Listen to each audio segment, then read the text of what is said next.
People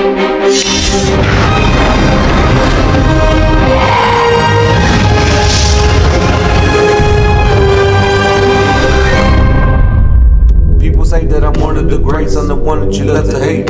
Shake 'em up like a quake, pop your feelings and turn and dispose them like haters I throw away. I'm forever blessed, got the spirit that's wholly controlling me, I ain't gotta coordinate. I just sit back and buckle my bells and I'm ready to blast in the stars of my destination. Melted broadcast, open vision. Melted broadcast, open vision. Melted broadcast, open vision. Melted broadcast, open vision. What's going on, everybody? This is Tony Morris with the Melted Broadcast, and today's guest, Stephen D Kelley, former CIA, NSA contractor, and the originator of the hashtag Occupy the Getty movement. What's going on, Stephen? Just I can't. It's a holiday today, right? Monday. Yeah. I'm thinking it's still a weekend or something. So happy whatever it is, Memorial Day, yeah. Yeah. I was telling people Happy Thanksgiving. Yeah. Okay. Whatever. We dated the show. Anyway, so hopefully the last show turned out okay, and you had some listeners and people were interested and gave you some good feedback and stuff, and we can pick up where we left off and follow up on it. For sure. So this episode, we're going to focus specifically on the Getty. So what exactly is the Getty? What is the Getty? Okay, well, first of all, the Getty is a family. You know, it's primarily a family. I mean, it's a family that's associated with money. You know, the old man, Jean-Paul Getty, was at one time the richest man in the world during, I don't know what that was, the 70s or something like that, I suppose. And this, of course, was from his dealings with Saudi Arabia, getting oil out of Saudi Arabia and Getty oil. And then after he died, of course, everything was sold to Texaco. His son, Gordon, did that. But the reason why we're interested in this family isn't because they made a bunch of money and lived a crazy lifestyle. It's because they're pedophiles. And, you know, the Getty family hasn't always been pedophile, near as I can tell, but it's close as I can get. It seems to me this started with Jean-Paul Getty. He was a young man. All right. He was married about, I don't know, at least five times. But the thing is that he, I know, made a lot of children, but he, you know, when you get that kind of money and that kind of power, you're always looking for something else. And who knows what happened? Maybe he got exposed to something in the Middle East or something with some child sex. Who knows? But either way, he decided to build himself a bunker, and his first bunker was in Oklahoma, which was just his home, was just a little home in Oklahoma. He had a aviation company and a oil company, I think it was, out there. Spartan Aviation was his company. And then he built after he made all his money, he built a villa in Malibu, California, which was basically a big, giant Roman-styled villa, which, of course, is also a museum. And when that was built, it was actually had a big bunker built underneath of it. Yeah.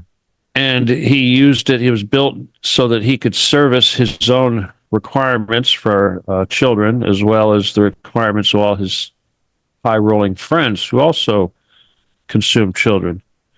So back in those days, he had Ferdinand Marcos, who was the president of the Philippines, shipping 10-year-old girls and such in shipping containers overseas. And they would come into the port of Long Beach over here in California, just a little south of L.A. Yeah. And they'd get into a truck. They'd load that container onto the back of a truck, and it would, I understand, go directly into a tunnel that took it straight to the property. Now, of course, that was when the stuff was going on in Malibu, but the new facility, which was built by his son, Gordon, is the one that we're focused on, because that's what I got exposed to, and it is a extremely expensive building. It's the most expensive building in Southern California for the most part. And of the artwork, it's housed there. You can't put a price on it. because it's literally priceless, right? You know, Yeah. it's like, yeah, it's so much money they can't even come up with a number. But this is underneath of all that is an actual bunker. It's one of these big, massive bunkers that the United States has hundreds of built in the country to house the elite and the so-called continuity of government and doomsday bunkers and all this nonsense. Yeah. But the reality is they're not fallout shelters. They're there to house the criminal underground, literally, that doesn't just run the so-called Western world, but also consumes a lot of children and are essentially Satanist. Yeah. So this is some very ancient Satanism, and of course these people that we are talking about that have their names attached to these museums and stuff, they live. I mean, Gordon Getty just had a birthday. He just turned 90. Oh wow. I know, and you should have seen the cake he had. The cake looked like, well, maybe I could send you a picture. You could post or something, but it looks like Yeah. it looks like a homage to the underground. It's got like a little mountain spewing a rainbow, and the rainbow goes underground, and underground there's a little house, and yeah, it's kind of wacky. That's yeah, crazy. I know, but I don't know. Maybe it has something to do with the tree of life or something. I don't get it, but either way, it was pretty creepy. And who goes to his birthday party? Gavin Newsom and Nancy Pelosi. So, Oh man. yeah, and Gordon Getty's a Republican. You know, so go figure, right? Yeah. But yeah, so basically, this is just one pedophile, this one Satanist. There's a lot of them in the world, and certainly we're against all of that. But the reason why we're focused on this one location and this with this one person's name is because this is the key to destroying the entire network, the entire system. Yeah. So yeah. So we know that the Getty is the weak link. It's the, I mean, you know, it's I like to mix my metaphors. I say it's the weak link in the house of cards. Heard me say that, but yeah, man. So yeah, now go ahead. No, I just say we take down the Getty with his mission, occupy the Getty. We take over the earth. We get paradise on earth. We destroy the enemy once and for all, forever. They have nowhere to hide after that. Once we go underground, they have nowhere to hide. So, say we all got together, how would we go about taking over the Getty and, you know, trying to save the children and whatever, you know, bad people are in there, you know, do away with them? Yeah. What's the answer, huh? You know, I just did a show, the last show, and I kind of talked about this because, you know, the strategy and the plan, people are always asking me, what's your plan? What's your plan? Hell, the Getty people came to me and said, what's your plan? Of course they want to know what my plan is, you know, but the bottom line is that what we're doing here is God's work. Yeah, for sure. You know, we're fighting Satan, and we're just tools. We're tools of God in this war. So for us to try to understand the macro is kind of preposterous. I mean, people ask me, what's the plan? What's the plan? I know what the plan is because I know. I mean, I'm, you know, like I tell people, 8 billion people in the world, and I'm the only one running around telling the rest of the world that this is the answer because they told me and they said that I was going to do this. They said that to me. They didn't say that to one other person out there in the world. It was me, you know, and I'm not talking about all the people that are alive today. I'm talking about everybody that came before, you know. So the point is, this is the big thing. And if you want to know how it's going to work, I could give you some rough terms, but basically, if you're asking me what do I do, like for instance yourself or someone that's listening, someone says, wow, I like paradise on earth. I'd like to wipe out the Satanists and end all this stuff once and forever. I mean, if you truly feel that way, then it's up to you to contribute and to actually do something, because the way this ends is when everybody, I mean, a majority of the world, you know, at least 3%, it only takes 3% of the population to get something done. But when that many people step up and become passionate about this issue and become very vocal and active, then the rest of the people will follow along, like Okay. 100 monkeys. Yeah. So Yeah. so that's where it's at. What we're trying to do right now is start a fire. Okay, I'm just a spark, and the world is a tinderbox, and I've started a fire, and I started a lot of little fires, and the enemy has been constantly trying to put those fires out. But right now, the fire's burning pretty good, Yeah. and they can't stop it. And the more people that join, like the people we're trying to talk to and reach out to with this show, the object is to get people like you to add to that fire, to spread the word, to put energy into it, and to make this thing grow to such a huge fire that it consumes everything. And when I say consume, I'm not talking about destruction. I mean, I could get all biblical, and Jesus said in so many words, I have not come here to sow peace. I have come here with a sword. I've come here to cast fire upon the earth, and I wait and watch until it burns. Yeah. It's like, this is not about nice time. We knew last time around was nice time. This is not nice time. This is the end time. Yeah. The ideal situation is that so many of us will rise up, pitchfork in hand, as the enemy likes to say, and we will say, this is it. It's over. We're not going to take it anymore, and you must stop this instant. Now, the enemy has no protection. The ultimate weapon that our enemy has, and we know who they are, is information and lies, nothing physical. The only thing physical that they've got, which is their so-called secret weapon, are these underground bunkers. And it's through these underground bunkers that they hide from us, carry out their deeds, and organize and plan and control. But the point is that should we ever rise up, pitchfork in hand, as they say, before the time comes, before they've enacted their complete genocide, they will blow us up. Now, they've been saying this since the Civil War. Okay, this is part of their doctrine, is that if we ever march on one of these bunkers, if we ever try to take over the underground, they will basically nuke the entrance. Obviously, they didn't have nukes back in the Civil War, but they've been saying that. It's written down. They've been saying this for 100 years, that should we ever rise up, pitchfork in hand, they have the ultimate weapon against this, which is the undergrounds, the metropolitans, the tunnels that exist beneath all our cities, which they shall blow up when the time comes. And the idea is that they will kill us, destroy all our stuff. So think about it. If they're threatening, if we try to access their undergrounds through the entrance at this museum, they're threatening to blow up the museum. Okay. And when they blow up the museum, they won't just destroy billions of dollars worth of art, billions of dollars worth of art, lots of billions. They'll take out the whole city too. And they plan to do this to every major city. That's crazy. So, you mentioned we're calling their bluff. We're calling their bluff. Yeah. You had mentioned, you watched the movie. No, go ahead. You watched the movie V for Vendetta, right?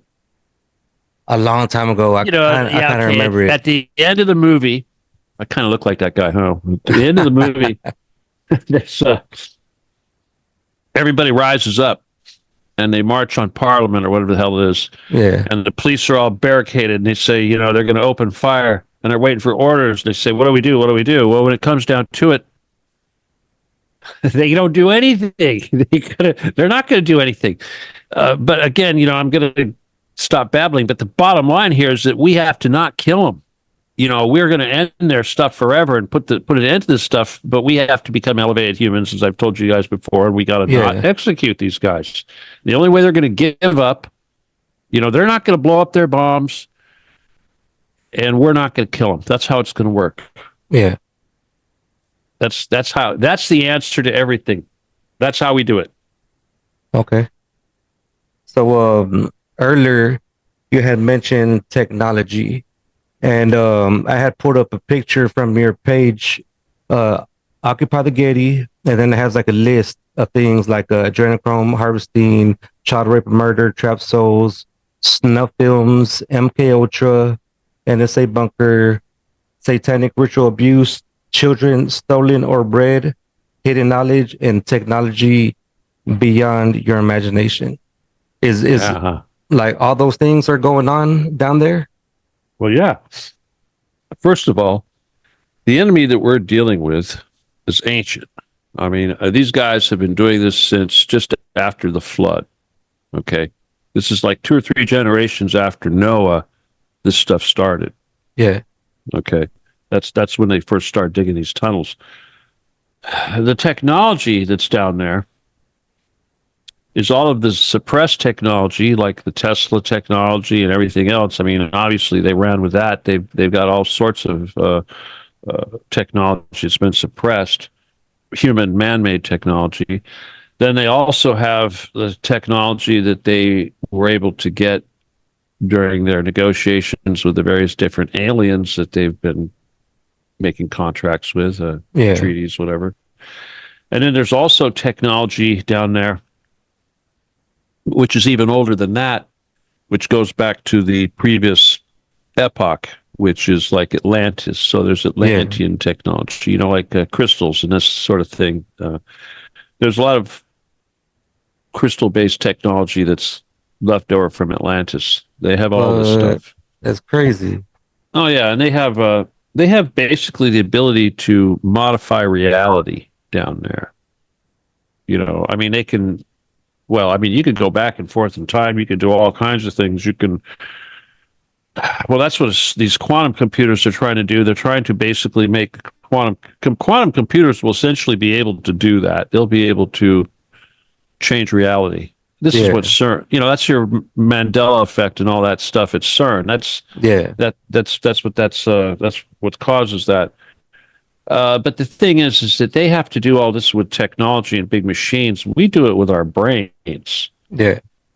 And so, like, for instance, this movement, this Occupy the Getty movement, is basically a spiritual battle. And I mean, I don't like to use words like magic because people, you know, they think that's demonic or something like that. But basically, what we're doing is we are changing the timeline. We're changing reality. We're using our intention and our power of intention to manifest a timeline that doesn't involve all this Armageddon crap. Yeah. They're trying to shove down our throat. You know, Armageddon was made up. That whole Revelations chapter in the Bible was made up. It's a bunch of made up BS that they did that just to try to force us into manifesting that into our reality as part of our reality. And that's bullshit. There's no Antichrist, you know. It's only Christ. So that's what they want. So let's see. So with the Getty, I mean, I'm sure there's other places like it. You know, islands. How long do you think these places have been operating? And who's at the very top, kind of like just running the show when it comes to things as far as like the Getty and the secret islands and all that stuff? That's a funny question because, you know, I mean, when you get who's at the top, it's like you got to go down to get to the top. You got to dig down to get to the top of the pyramid is way down deep. It's really funny. I mean, seriously, it's like that pyramid that they have in France at the Louvre. It's like an upside down pyramid. Really symbolic. I put a lot of time into trying to figure out that very same thing when I was dealing, you know, with the CIA and the NSA and all that stuff way back when, because, you know, like in this country, we think that the CIA and the NSA, we think those are branches of the government, as to suggest that like the president or Congress and all that somehow has something to do with all that. No, it's not true. Those things aren't even part of the government. They're actually part of this big giant mafia called Intertel. But you think, okay, well, who runs that? You think, oh, is it the Jews? Is it the Chabad movement? Is it the Zionists? Well, actually, yeah. But then who controls them? Well, let me see. It's the Phoenicians left over from Carthage and whatever from Lebanon way back when, Phoenicia, you know, before that. Well, who could, or the Babylonians? I mean, you keep on going. It's like saying all the guys on the surface are controlled by guys that live underground, the so-called elders. If you had to come up with like a human, the humans that control the earth, from what I've noticed, I mean, because I do battle with these guys on all kinds of levels, and you get to the point to where you're dealing with like wizards and warlock types. Yeah, no shit. That's Yeah, cool. seriously. Well, it's like when Trump was running around talking about wizards and warlocks. I mean, that's because that's what they are. Yeah. It's not hip. It's not cool. These guys are bastards. But if you go to the humans, the highest level of power on Earth that's in the hands of actual humans, which are barely humans, are the so-called elders. Yeah. And I don't know who they're like. Totally top secret. Nobody knows who they are, but they're like the super high satanic priests. They call them the elders. Okay. And the elders, they reference the elders in the protocols, and they say that the elders are going to be the ones that decide who is going to be the Antichrist. And they're going to pick that person. Well, those bastards were chasing me, and I basically said, "Fuck you." Excuse me, but because they want. So I'm going to take it the other way. Instead of having it handset. In other words, they say, "Okay, we're going to give you this throne, but you're going to do all these nasty, horrible things." I'm like, "No, that's not okay. That's not fair." So I'm going to do it this way, another way. But when you get past the elders, okay, who's after the human elders? Then you're getting into the Draco. Yeah. Okay, the reptilian aliens. Yeah, the Draconians. Yeah. There's Alpha, whatever they call them, from whatever planet their star system those guys come from, Zeta Reticula, whatever. Yeah. But they're our number one main enemy. But there's actually three enemies. There's the Draco, the Gray, and the Anunnaki. And all three of them are equally, well, let's just say there's a hit out on all three of them. Okay. God basically is going to use us humans to genocide those three races, and that's because they have been controlling the world and promoting Satanism for 25 million years. So we get to come along and wipe them out. We get our little paradise back on Earth, but at the same time, we have to. Our job is to wipe those guys out. And then after those guys, you think, well, who comes after that? Of course, and then you're talking about Lucifer. Although I'm a little confused because this whole business with Satan and Lucifer, we're sort of told, we've been kind of programmed to think that they're actually male figures. I think they're actually females. Oh yeah. Yeah. There's a couple characters in the Gnosticism. One of them is Sophia. Yeah. And I believe that Sophia is probably Lilith. Okay, Lilith, of course, is, according to Hebrew mythology, is Adam's first wife, who was the first female prior to Eve. But Lilith went rogue, and she became the mother of all the demons. So we don't really know if Lilith was the one that was responsible for creating these guys that we consider, she may even be responsible for the Draco, etc. We don't really know. But then, of course, there's also possibility that Lilith has a mother.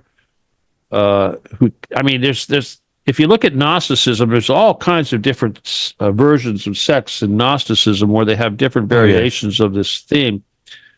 But it actually works really well because when you get to understand how the universe is set up, it's the mechanics of the universe involves these levels of density, which are ratios of spirituality to physical. So we're like on density number 3, and God is density number 1, and Jesus is density number, actually God is number 9, Jesus is number 7, Holy Spirit's number 8, and on and on and on and on. Yeah.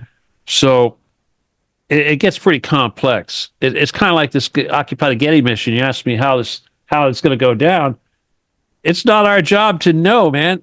It's just our job to go out there and push it.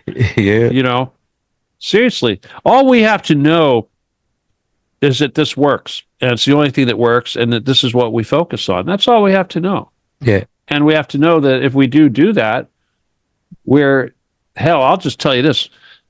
They're celebrating us right now out there in heaven and across the universe. We're like, this is prime time. This is like Super Bowl times infinity, basically. They're watching what's going down here on Earth right now. Yeah. So we have a lot of support, and we're being celebrated across the whole universe for the work that we're doing right now, taking down Satan here on Earth. Yeah. It's a big deal. It really is a big deal.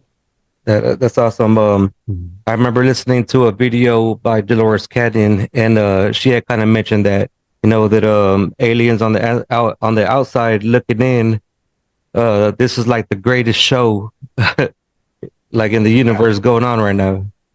Well, it is. It always was. I mean, Earth has always been special.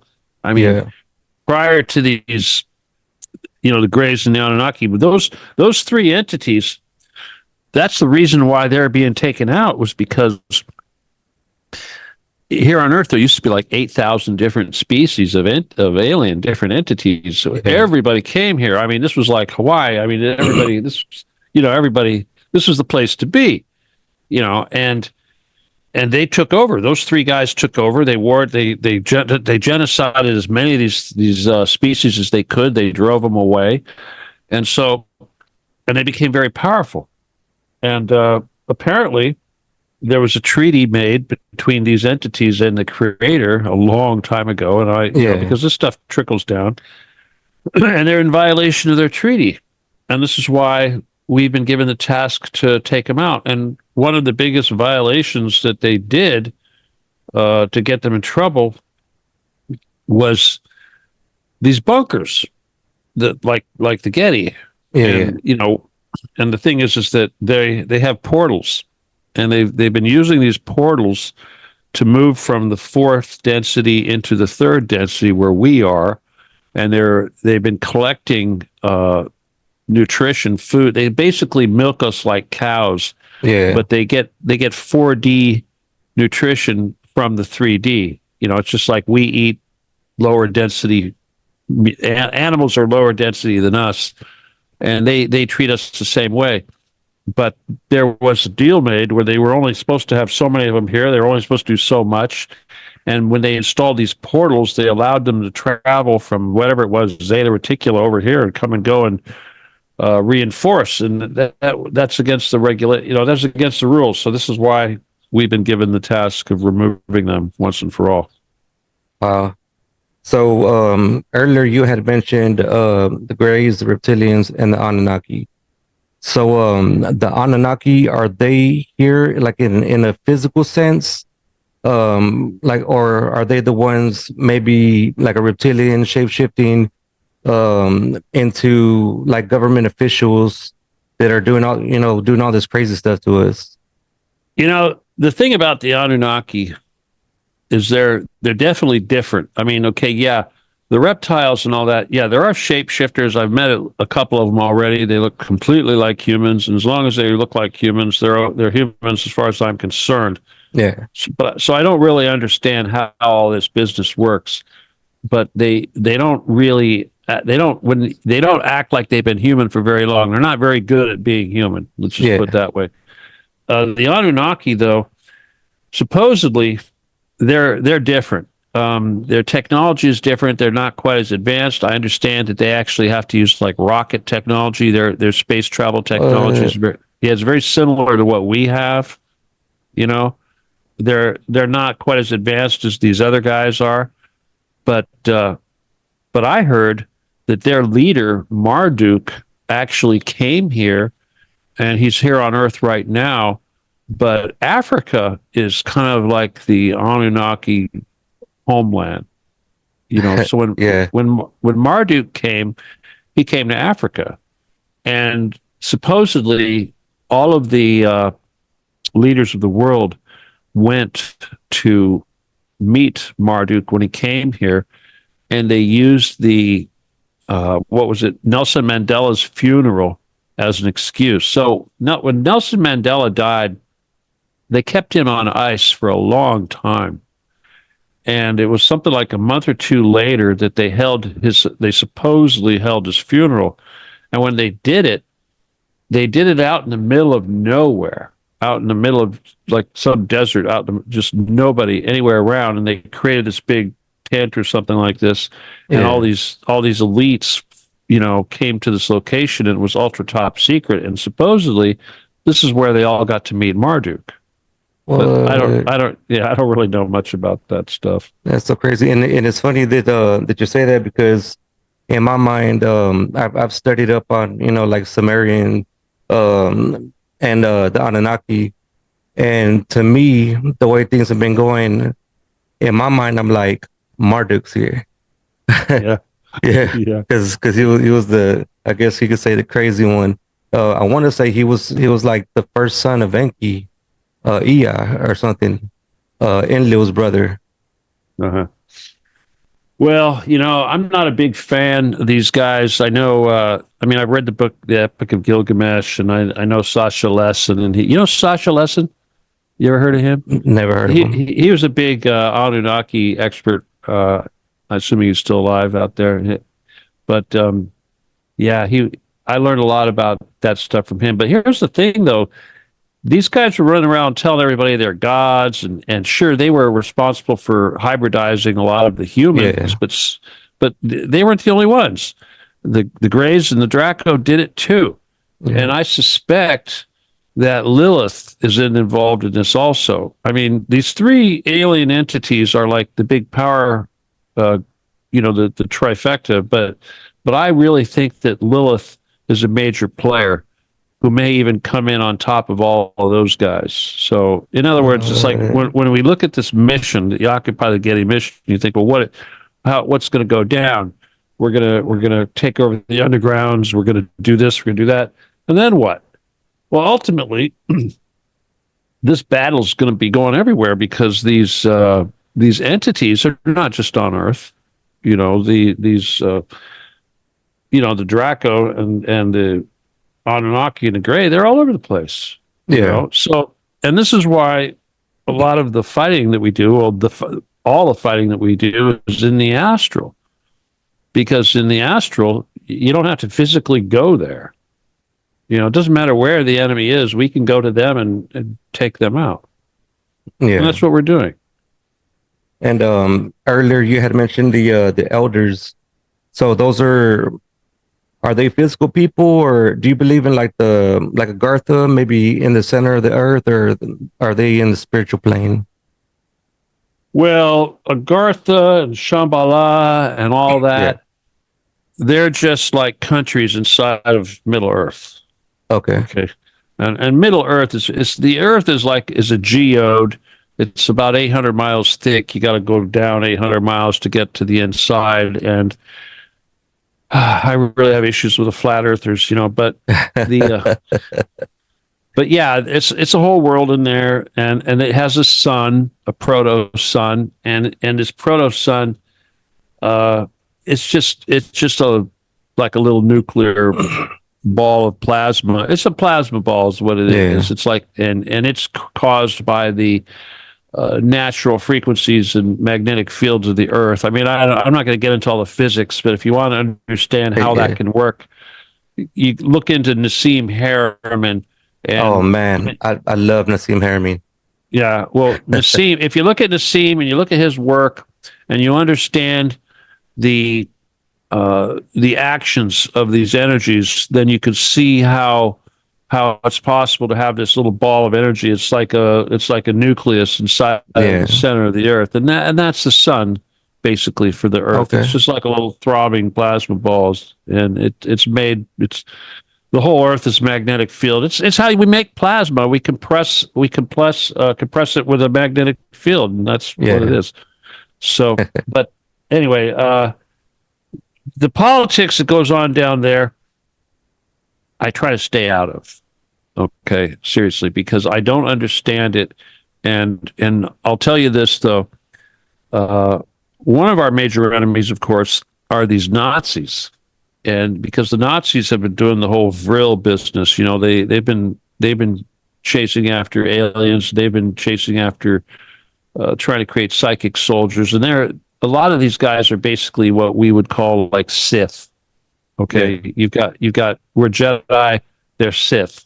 Okay, and so when we fight these guys, and I used to talk about this a lot, but I try not to because people get into it, they get involved. They go, "What's happened? What happened? What's going on?" It's like it's none of your business, you know. But we were chasing these Nazis. Okay, so like the Getty. It's not the only big base, but there's another one we're working on up by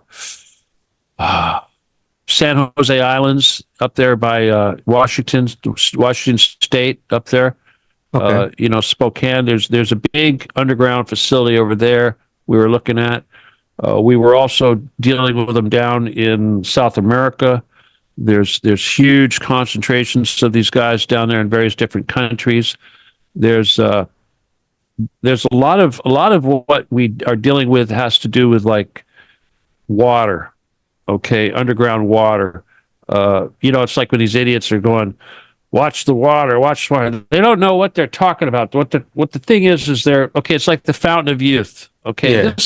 It's not a myth. It's not a myth. Okay, the fountain of youth is real. Only it's not a fountain. It's a whole damn ocean. Yeah. Okay, it's a huge underground lake. The water down there, you go down 10,000 feet or whatever, you can get water that has some very special characteristics. That's the fountain of youth. It's just like El Dorado, you know, the mythical city of gold. That's true also. El Dorado is also real. It's underground. There's all kinds of crazy stuff down there. Yeah. There's oceans. There's more gold that you can imagine. There's more gold just laying around down there than has ever been mined on the surface of the earth. Wow.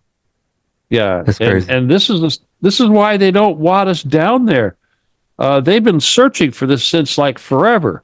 Yeah. When Columbus was sailing, you know, Columbus coming to the New World, his navigators were all Templars, and the Templars have always been looking for these entrances to these undergrounds. That's what they're all about. They've always been looking for El Dorado. They've always been looking for the Fountain of Youth. That's what that is. Yeah. You know, that's what they still are.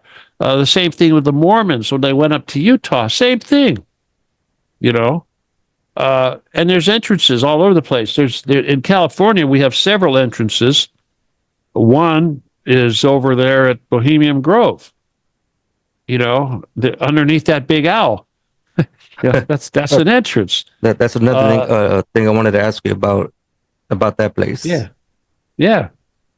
Well, that's the thing, though. It's, you know, because when you think about bunkers and all this underground stuff, you think, okay, man-made tunnels and all this. Well, no, it's not all man-made. Some of this stuff is natural, and some of it's really, really old. So, yeah, you've got tunnels that we made. You've got tunnels that the gray aliens made. Yeah. You've got tunnels that the Atlanteans made that were there for, you know, the last 10,000 years or something like that. You know, it's a sponge down there. I mean, come on, you got 800 miles of stuff to work with. It's very three-dimensional. Yeah. That's crazy. Oh, man. Okay, so again, you know, I was going through your page, and I saw that you had posted let's see, on your X page you had posted about how QAnon hijacked the White House petition site to push the next Pizzagate. And for those who don't know, if you could explain to us what a Pizzagate is. All right, well, needless to say, this is getting into that whole Trump business, okay? For those of you that don't know, I used to run QAnon on Facebook way back when. What? Yeah, I was QAnon on Facebook. You know, I started cool. QAnon. Yeah, and this really pissed off certain people, like Roger Stone and Alex Jones and Trump and people like that. Because I was outside of the NSA. I was, I knew what was coming, so I co-opted them. Okay, I did it before anybody else, so I could control it. But okay, I ran petitions. Okay, Barack Obama started a White House petition page so that people could present issues to the White House for consideration, which was actually pretty cool. The whole idea of that was transparency. Well, I took advantage of that and ran about a dozen or so, maybe 20 petitions over so many years. Asking, each one of these things only lasted for 30 days. You had 30 days to get 100,000 signatures, and as soon as it ran up, I'd start a new one. When Trump took office, first thing he did was shut down the White House petition page. Well, the first thing he did was close it and say they were going to refurbish it. And this, of course, was right in the middle of my thing, and I was doing really good. So he killed it. And then it comes back on, and I did it again, and then he killed the entire page. So he completely took down the White House petition page. What a dick. But the point, yeah. Now, so this magazine, this was called Mother Earth magazine or something stupid like that. It's a very, very liberal magazine. Yeah. And what they were doing, they were bitching because they said that that QAnon had weaponized the petition. They've taken something that was a healthy democratic thing and weaponized it. Of course, that was me doing it. It wasn't QAnon, it was me. They can't use my name. They're calling me QAnon. And weaponized it. What do you mean weaponized it? I was using it. Okay. It was what I used it as it was intended to be used. It was totally legal. Yeah. But they called it a conspiracy. And again, it's not a conspiracy as long as you have a human saying it's true. I didn't say so and so told me that's a conspiracy. I said it. So it's not a conspiracy. It's either it's either true or it's slander or libel. So basically, if I say it's true until you prove it's not true. Yeah. Or you sue me. You take me to court and you sue me for lying.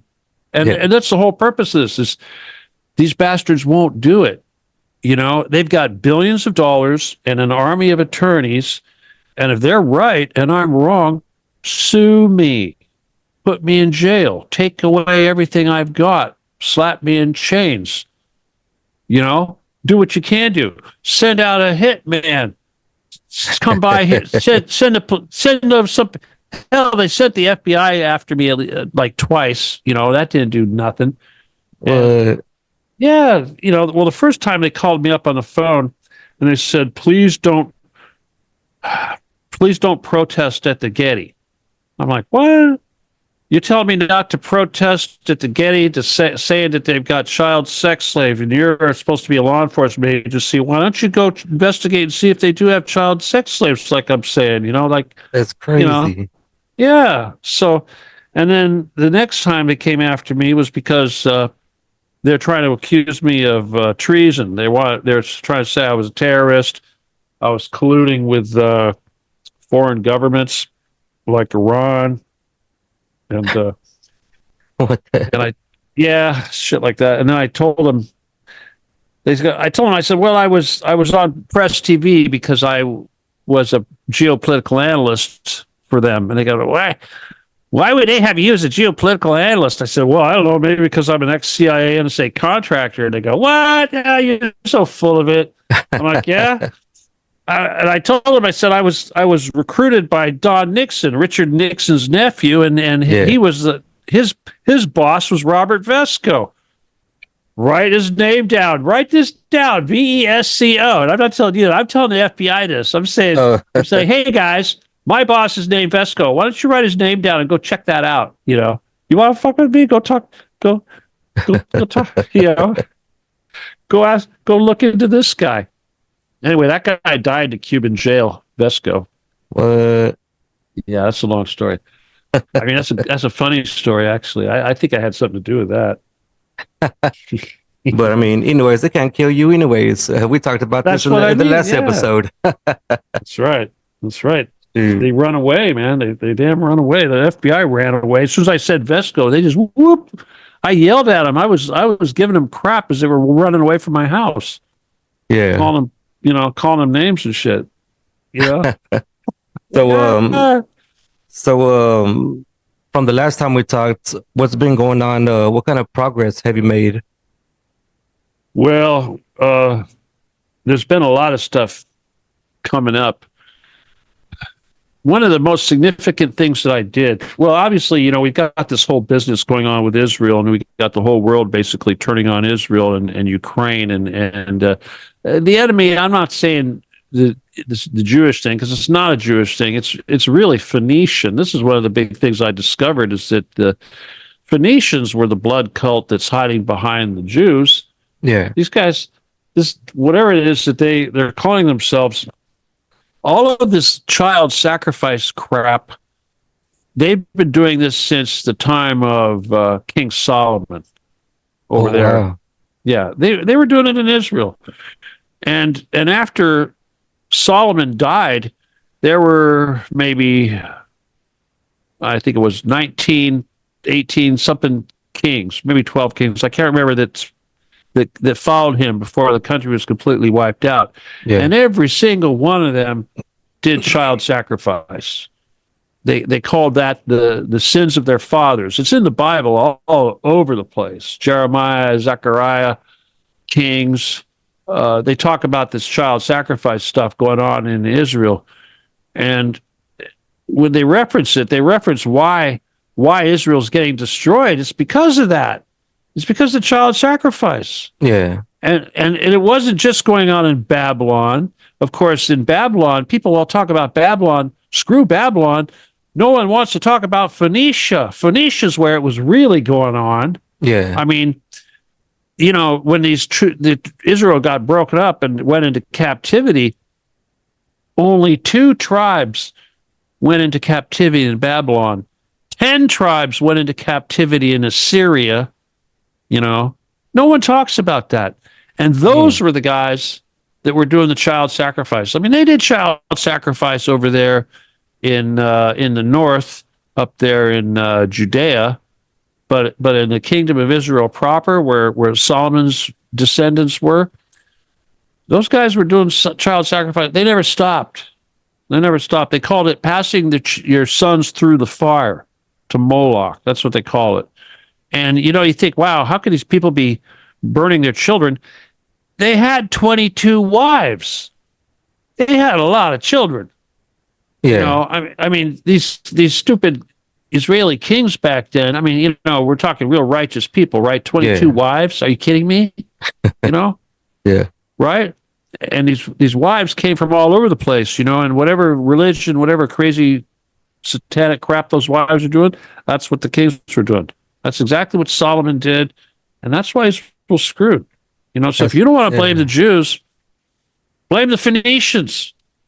but what else is going on? I'll tell you, when I first came out of this 12 years ago, and this is important, one of the things I told everybody was that one of the biggest structures connected to the Getty was this thing called the Skirball Center in Los Angeles, Skirbal. Okay. And it so here's this thing connected directly to this bunker where all this Satanism is going on. And what is the Skirball Center? It's the largest Jewish cultural center in the United States. Now, why does the largest Jewish cultural center in the United States have a tunnel leading directly to a dungeon with child sex slaves? Yeah.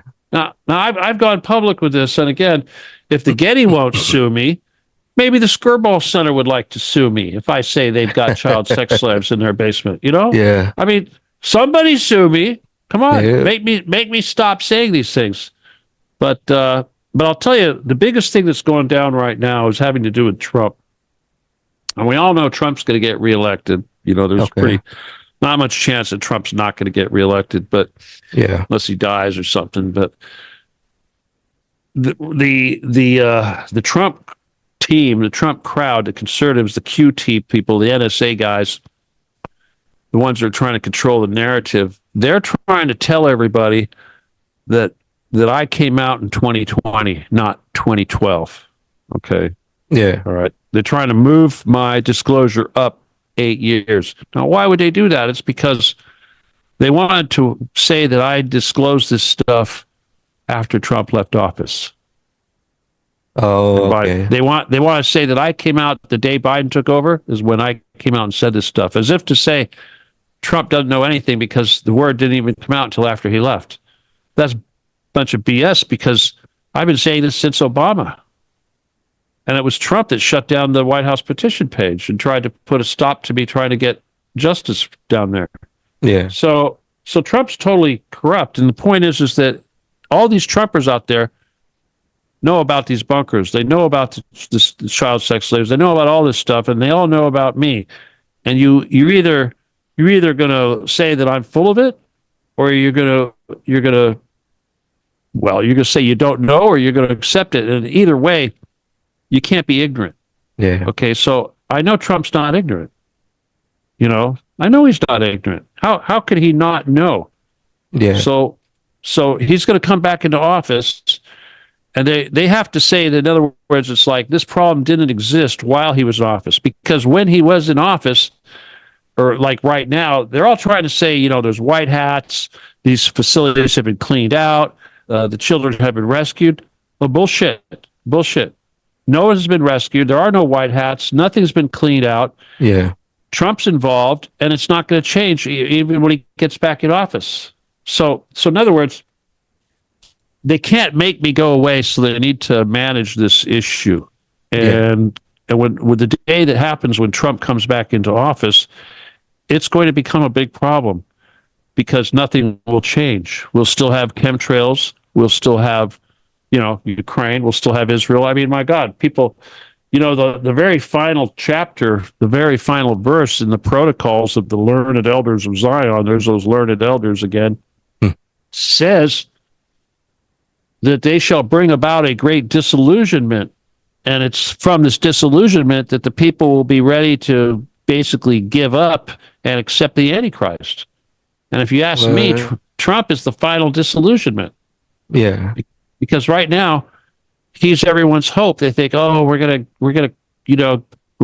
get everything back. We're gonna fix it. We're gonna make America great again. All this bullshit.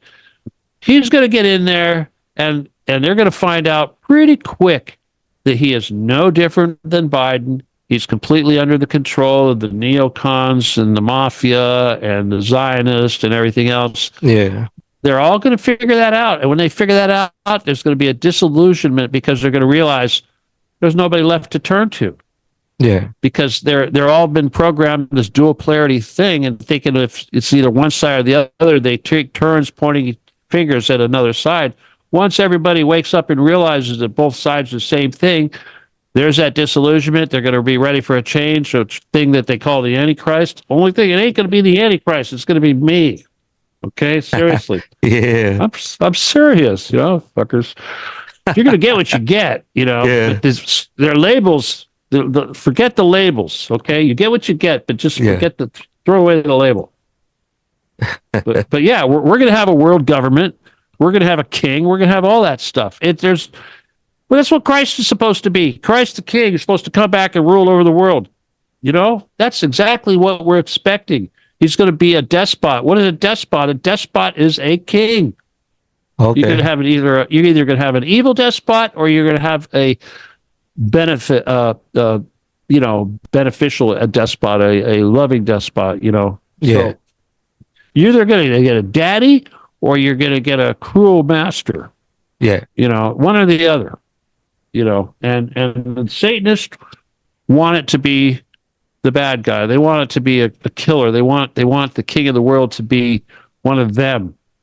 And I'll tell you something. Even if you read the protocols, it says right there that these elders, they have no clue of what this king's going to do. No clue. They said the only one that knows what the king is going to do is the king.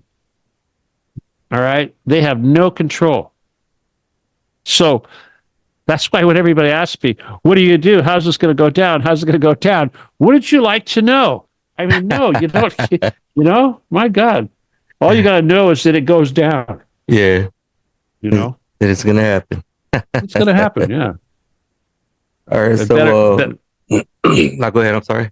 No, I just say better that it goes down good than wicked, right? I mean, we gotta it's gotta go down without the blood, basically. Yeah, That's the for only way it's sure. gonna go, But that's gonna but take then everybody. but what if they try to flip it on us and instead of this physical person, our king, they try to like do something like Project what is it Blue beam, yeah, Blue Beam, and have us follow him just voices in the sky. to get everybody together and all that stuff. They're gonna do all kinds of BS to try to, let me make this really simple. This is all that crap is a big distraction, and it's a distraction from this Yeah. this right here that we're talking about, this whole Occupy the Getty thing. That's it. That's it.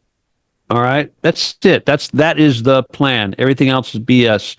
So they're going to take all the technology they have to try to counter and thwart this movement.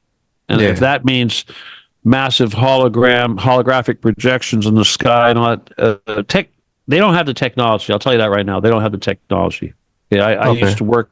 I worked in those fields, holography, and I can tell you right now, Project Bluebeam doesn't exist. Okay. Okay, they don't have the technology. Okay. Okay. That's fair. So with the children,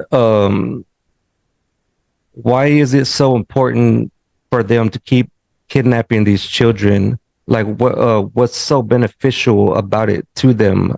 I mean, I know they could get money from selling them and the blood sacrifices, but is there like a spiritual aspect or something Yeah, like I had yeah. mentioned the adrenochrome or something? It all goes back to this business I was telling you with Sophia and Lilith and all that. The basis of this spiritual or whatever you want to call it, ritual bullshit BS is called the re-emerging goddess symbology, and basically it goes back to like the death of Isis. Okay, Isis was supposed to be the mother of Nimrod. So Nimrod, of course, is the guy who started all this occult stuff. He was Noah's nephew, Yeah. but so him and his mother, he's very prominently featured in the book of Gilgamesh, and also he's also kind of considered Hercules, if you will. Hercules is Okay. that character started off from Hercules, and Hercules was also the god. I don't remember his name right now. That the Phoenicians worship. So the Moloch character, that's what Yeah. that is. Okay, Okay. and so when they do the ritual sacrifice, they have all the satanic calendar. There's like 12 months or whatever in the satanic calendar, and each one of these periods requires a different type of sacrifice. What could be a child, could be a man, could be a woman, but it's all part of this seasonal sacrifice that is basically called the re-emerging goddess thing. And of course, the re-emerging goddess is bringing back Isis or bringing Yeah. back Lilith or the Great Whore of Babylon, whatever BS. Okay, again, nobody's got it right. Yeah. Okay, and now if you ask me, what's going to happen if we were to just cut to the chase? This Lilith character is going to be the final boss on Earth, if you will, to use a game analogy. That Lilith is going to be the final boss, and the defeating the final boss is going to have to be done with love. Okay, Yeah. and this is because Lilith or Sophia or whoever she is a jilted woman, if you will, a pissed off woman, a woman that's been wronged, and you can't, as you know, as I'm sure you know very well, you can't shame or punish a woman into cooperation. Yeah. Okay, you need to. There's only one way that's going to work, and that's with a love and forgiveness and acceptance and family Yeah. and equality. So, in other words, the secret of getting our paradise back isn't just going to be genociding these demonic entities. It's going to be bringing the humans back into the family, even the demonic humans. So, like Lilith, Adam's first wife, is technically still a human, even though she's the mother of all the demons. She's technically still a human. And the secret is that she actually has to come home.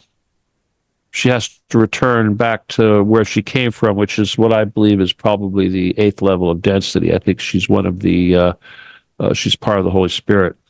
Okay. And that's basically what the Gnostics believe. But yeah, so ultimately, just like we have to bring all of these wicked humans back into the human family, under our control, of course, we have to extend the same compassion and acceptance and forgiveness to Lilith. Who would even think of such a thing, you know? But that's how it works. Yeah. Okay, that's the only way, you know. I mean, because it's like either that or we destroy everything. And no, if you want to get this job done without destroying everything, we got to do it like advanced life forms. Yeah, for sure. For sure. I'm definitely gonna have to do some more research into Lilith. Yeah, study up on the whole Gnostic stuff. I mean, you could read about Lilith, but you also want to study the Gnostic stuff in Sophia, and there's like 23 different sects, Gnostic sects, and they've all got different versions of everything. But it's pretty fascinating stuff. All right, so before we wrap this up, I want to ask you. So let's talk about the Playboy Mansion. From what I gathered, you're saying that it's a CIA and Mossad institution. What interest do you have, or what interest do they have with the Playboy Mansion? And also, what is the Mossad? All right. Well, Mossad, of course, is the Israeli Secret Intelligence Service, or ISIS. And okay. And their motto is make war through deception, make war by deception. So they're basically liars and deceivers. They're pretty wicked bastards. What? But they use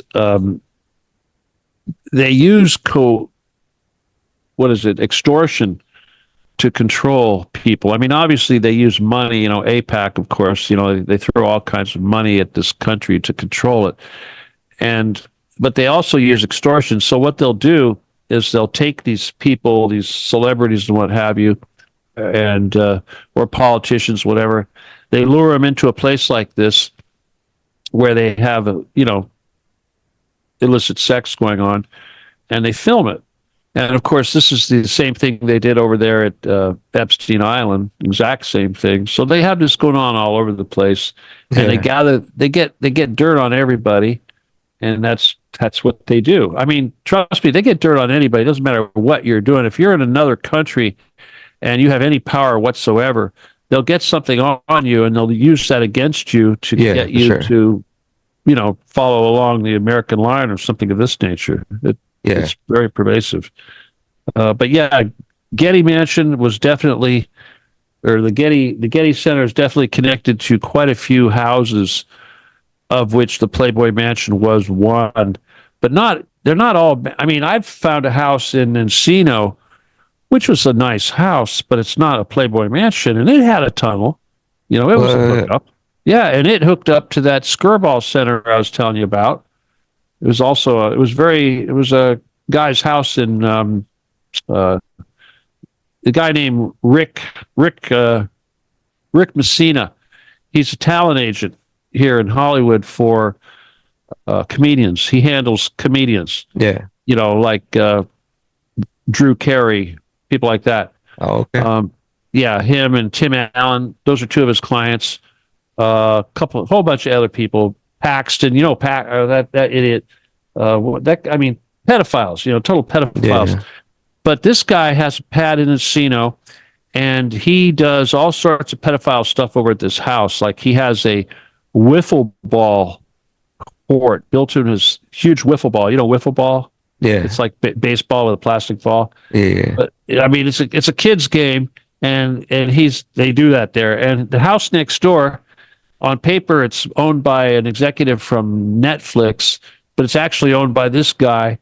And they're like one big property, but there's no swimming pool. It's all big concrete in the backyard. And this is because this is where the tunnel is. You go in the garage of the house next door, and it goes right underground.